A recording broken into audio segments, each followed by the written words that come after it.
a few pretty good jokes in this movie, but it's kind of boring. And even though it's back to the hood, not really anything is connected. Because, Postmaster P survived the last movie, but he was controlled by a leprechaun. He's not in this at all. The last movie had a mob boss who stole money from Leprechaun, and it ended up pretty well for him for like 20 years. There's not really any mob bosses with a bunch of money because of Leprechaun in this one.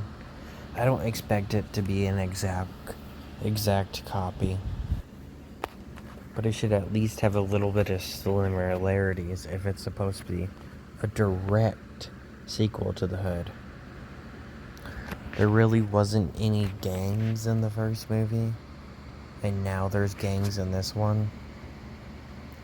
And they kind of changed the leprechaun shit again for like the 50th time. I think it was in the last movie, I'm not sure. I've kind of gotten confused with them all by now.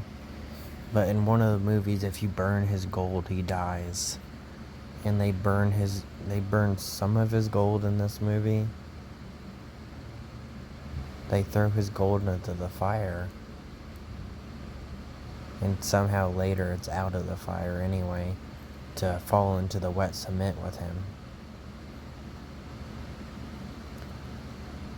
Anyway, they also have, like, if someone takes his gold, it's gone. That's why in, like, 2 of the movies, he's only missing one piece and he throws an absolute fit because he wants his gold. But in this one, all you gotta do is dump the gold out of the box and close the box, and you got all your gold back. So, what is the point of him chasing and killing people for his gold if he can just dump the gold out and have more gold? So, yeah, it didn't make sense and it kind of sucked, but there was actually quite a few funny jokes in this one, and not just, oh, they're so bad, they're good jokes. There's just funny jokes, funny scenes. I really like the scene where Watson stops talking to Leprechaun just to answer the phone. That was a pretty funny scene.